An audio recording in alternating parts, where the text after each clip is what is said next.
Hi, my name is Adira Jung, and I will be doing my presentation for my comm class.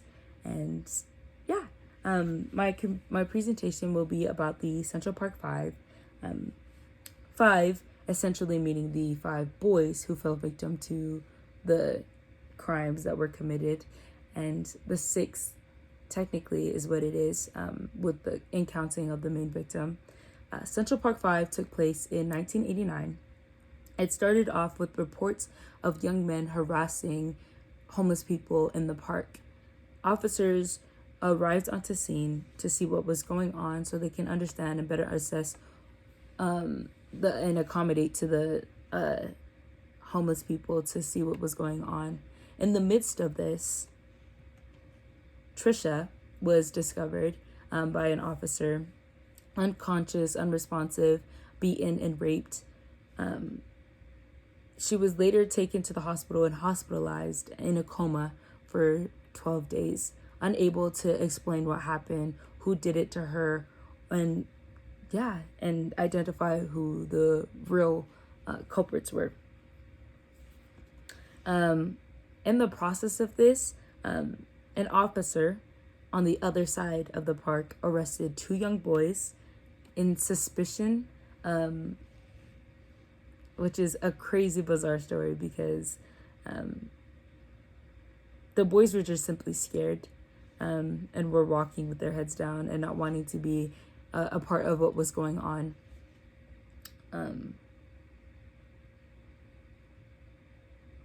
Sorry, it's a hard topic.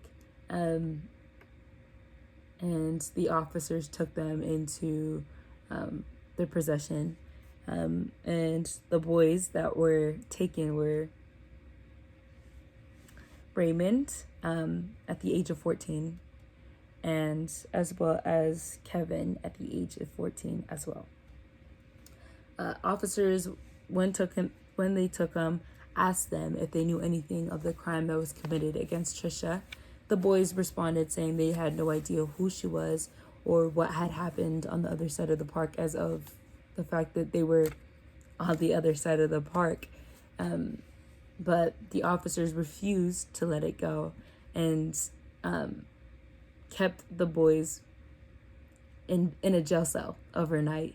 And in the morning, they went and got their friends because the boys were scared and were explaining to the cops what they were doing at night at the park. And simply, it was just the fact that the boys just wanted to hang out, go for a stroll, and enjoy the night. The next day, the officers went and arrested Yusuf on the side of the street, as well as Antron. And their other friend, Corey, not wanting them to be afraid, as of he was the oldest of the group.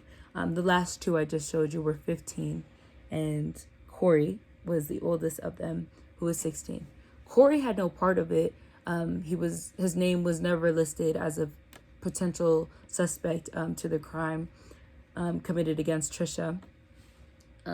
He simply just went because his friends that were being taken from the side of the road were simply just scared, as for the fact that they were being taken by officers and their parents weren't aware of this, nor were they told, which is how the cops wanted it to be, and that's what they did.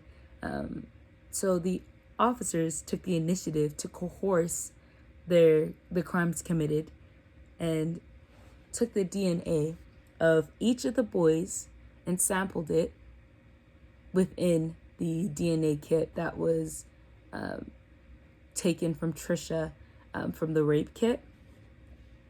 And the boys were given keen details of what was going on at the scene, so that they knew what they needed to say when presented in court of what happened.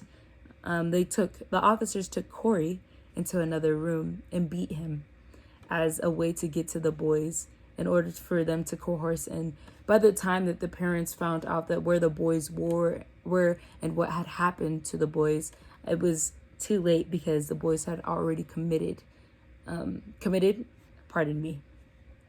already confessed to the crimes. Yet this took the officers hours to try to get it out of them, which is why they had to lead to beating Corey in order to establish fear within the boys, to have them admit to the crime of what was committed against Trisha. When the boys were sent to trial, before their trial date, as they walked outside with their families, they were spat on, threatened, their lives were threatened. Donald Trump also donated $85,000 to the New York Times to run a story stating he wished that he simply just cares that they are punished. He doesn't want to hear their stories. He doesn't want to psychoanalyze them. He doesn't care. He didn't care. All he wanted was for them to be punished without knowing real evidence of what really happened. I mean, you can't blame him because that is what the police station wanted to happen. When the boys were halfway through their sentence, mind you, these boys went to jail at 15 and 14 and 16. Halfway through, the boys were at the age of 30, already have served 15 years. Corey, right here, went to adult prison, having to do it. And Corey was just simply the sweetest boys, is what they were described as by their teachers. Corey wasn't always the brightest, but he was very sweet, and he always made sure that his friends were okay, because that's who he was as a person. Corey was separated from the boys and served 15 years in adult prison. The other boys served their sentence in juvenile and were transferred over to adult prison. And halfway through the boys' sentences, the real suspect, the real person who committed the crime, came forth and said that the guilt was eating away at him and that he couldn't stand back and let somebody else be convicted of a crime that he committed. So the officers took his DNA and ran it through the rape kit again and found out it was indeed him. How do you find 5 other DNAs within a rape kit when all it was one?